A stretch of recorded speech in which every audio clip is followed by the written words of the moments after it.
Chapter 11.8, Expected Value. Expected value is a mathematical way to use probabilities to determine what to expect in various situations over the long run. Expected value is used to determine premiums on insurance policies, weigh the risks versus the benefits of alternatives in business ventures, and indicate to a player of any game of chance what will happen if the game is played repeatedly. The standard way to find expected value is to multiply each possible outcome by its probability and then add these products. For example, find the expected value for the outcome of the roll of a fair die. Okay, so you might want to kind of think to yourself, well, what are my possible outcomes and each one's probability? Okay, so if I'm finding the expected value, then one thing that can happen is I can get a 1. But the probability of getting a 1 is 1 out of 6. Or I could roll a 2 with a probability of 1 out of 6. Or I could roll a 3 with a probability of 1 out of 6. Right? The expected value is just adding all of the possible outcomes multiplied by the probability. So 4, whose probability is 1 out of 6. 5, whose probability is 1 out of 6. Plus 6 as the probability of getting a 1 out of 6. So then if we punch that in our calculator,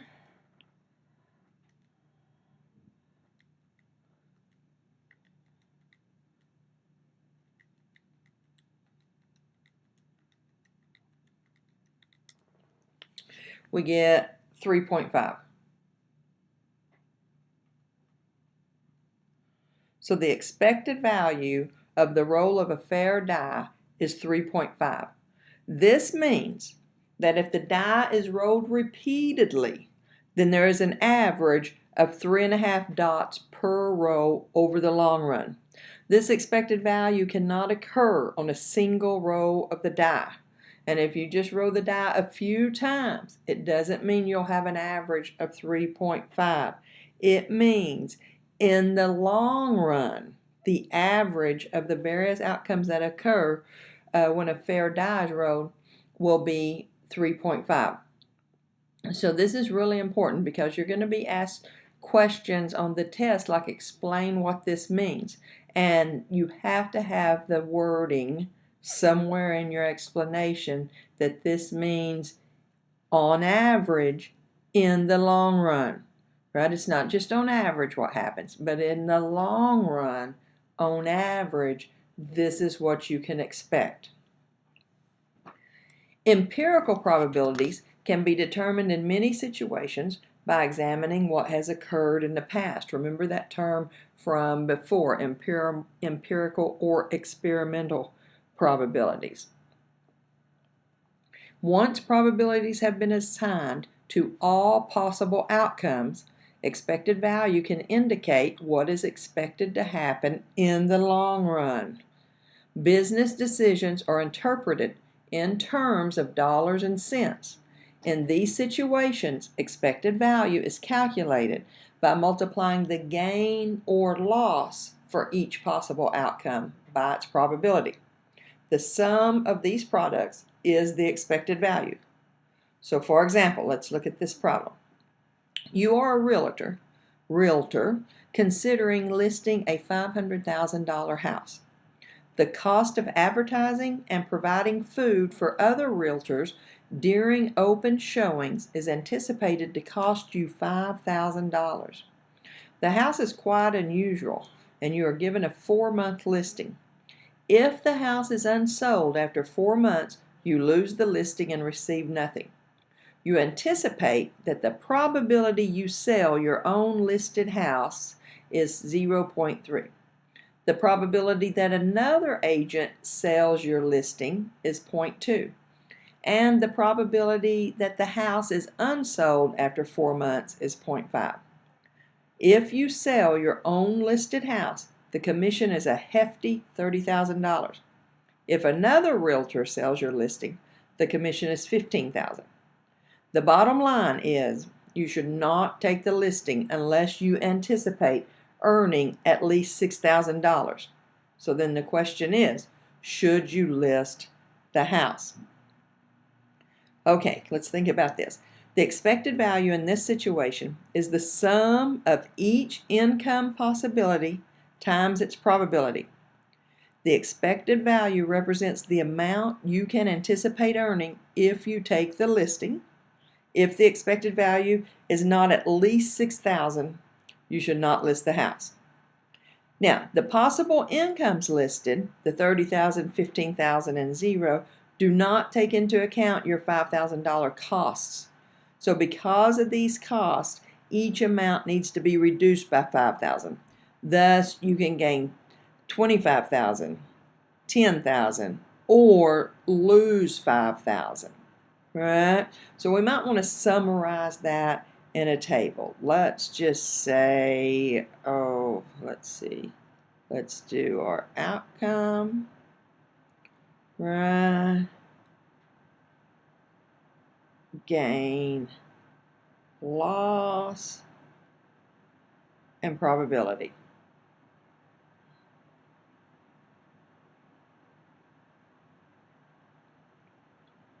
All right. So your outcomes are that you sell the house, or an other realtor sells the house, or the house does not sell. If you sell the house, you're going to make $25,000, $30,000 minus your $5,000. If another realtor sells it, you're going to make $10,000, $15,000 minus the $5,000 you have spent promoting it. And if it doesn't sell, you're just going to lose that $5,000 that you've spent promoting it. And based on past records, this is what we can expect to happen, the probability of the different events happening. So expected value is always computed by our gain or loss, or what we expect to happen, times the probability it's going to happen, and then add each of those up. So we have 25,000 times 0.3 plus 10,000 times 0.2 minus 5,000 times 0.5. Let's plug that in our calculator and see what we have.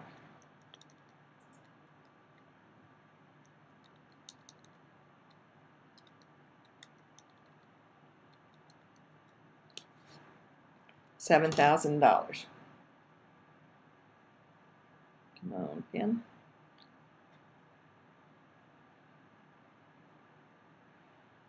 You can expect to earn $7,000 by listing the house. Should you list the house? Yes, because the expected value exceeds $6,000, you should list the house. So expected value is always what you can expect, and a lot of times that's your monetary gain or loss, times the probability of that event happening, and then add them all up. Okay, so if an architect is considering bidding for the design of a new museum, the cost of drawing plans and submitting a model is $10,000. The probability of being awarded the bid is 10%, 0.1, and anticipated profits are $100,000, resulting in a possible gain in the amount minus the $10,000 cost for plans and a model. What is the expected value in this situation? And then describe what it means. Okay, So expected value. Let's calculate the expected value of this. Now, right away, the cost of drawing up the plans and submitting the model is $10,000. So we're going to lose $10,000 100% of the time that we take this, that we take or make a bid, not take a bid, but make a bid, right? It's going to cost us $10,000 to draw up plans and submit a model, right? But we're going to gain $100,000 10% of the time. That's our expected value. Let's see what that is.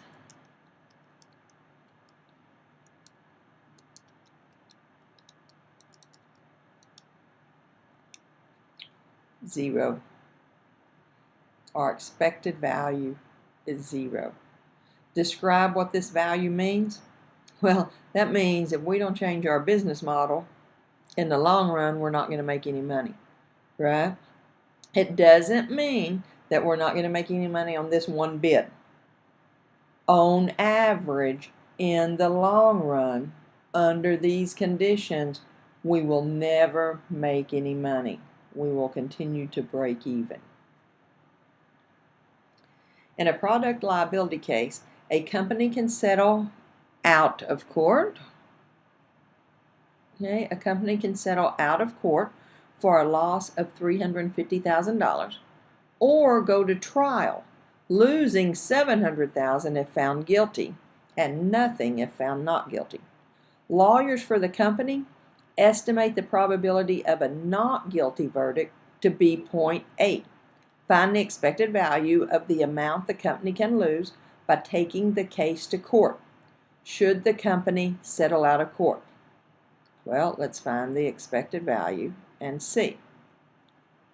Okay, so if they go to court, a lawyer estimates that they're going to get a not guilty verdict 80% of the time. So 0.8, and that costs them nothing. But that means 20% of the time, or 20% of the time, they're going to lose, because if they are found guilty, they lose $700,000. So 20% of the time, they're going to lose $700,000. That's the expected value, right? Which is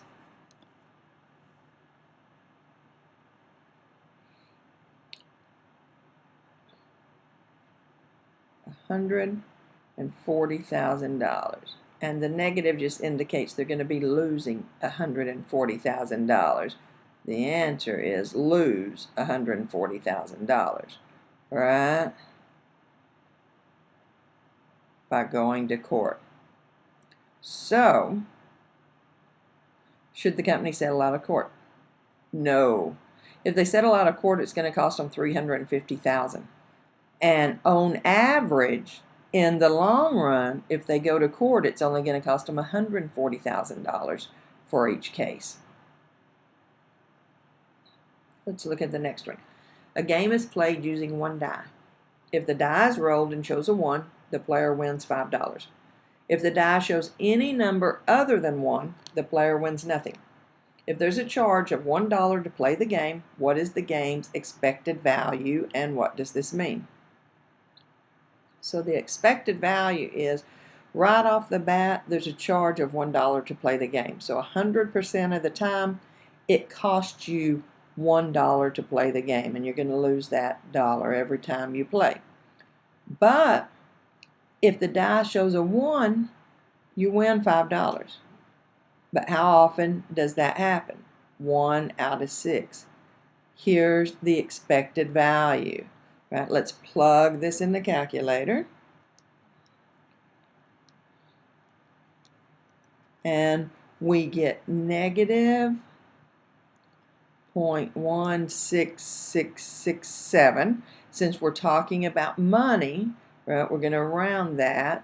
That's negative 17 cents, right? Now, what does this value mean? It means on average, in the long run, you're going to lose 17 cents every time you play this game. Okay, now again, on average in the long run. Does it mean if you play that game twice, you're going to lose 34 cents? No. You might luckily win $10 playing it twice. Right? You might win $4, pay it once, and then win $5 for the second time. Or you might lose $2. But if you stand there and play this game over and over and over all night long, in the end, you will have averaged losing 17 cents per game. So if you play this game 1,000 times, you can expect to be in the hole 17 cents times 1,000, or $170 in the hole.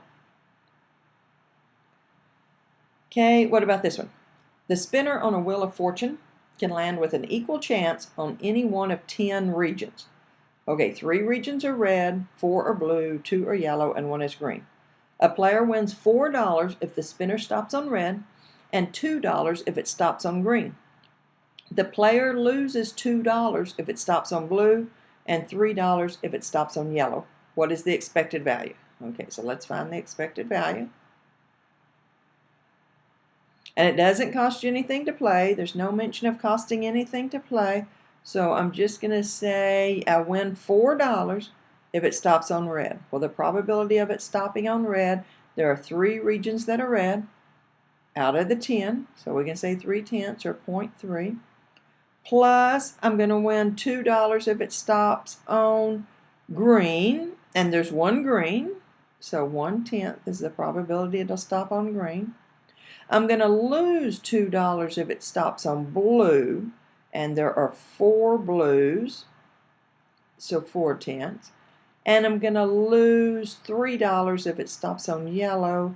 There are 2 yellows, so 2/10. Okay, if I add all these up, plug it in my calculator.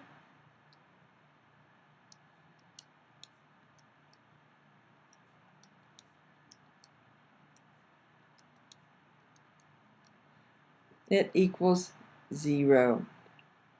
What does this mean if the game is played 10 times? Nothing, right? Nothing. Don't say it means you're going to wind up breaking even. Not with 10 times. It means on average, in the long run, you can expect to break even if you sit and play this game thousands of times. Now, another thing to note is if the expected value of a game is 0, it's considered to be a fair game, right? That's another thing we look at when we're trying to determine if something is fair or not. If the expected value is 0, then you have a fair game. Okay, and let me make a comment like, let's look at this one just to add a different way of looking at this. I could have said, well, because it cost me $1 every time to play this game, then instead of saying +5 here, right, then I could just say, oh, I'm going to calculate the expected value this way. I'm going to lose $1, right, 5/6 of the time, because 5 out of 6 times it will not land on a 1. And I'm going to gain $4 1/6 of the time. Notice if I put that in my calculator, I get the same thing. -0.1666. Right? So same answer. Just a couple of different ways to look at it. So also keep that in mind. Remember, we could have just adjust our profit amount, or just say, well, we're losing the $1 here every single time. So if I get $5 back, but I've paid $1, that's the same thing as just gaining $4. 1/6 of the time and only losing $1 the other 5/6. Okay, this should finish us up for chapter 11. Let me know if you have any problems. Look forward to hearing from you.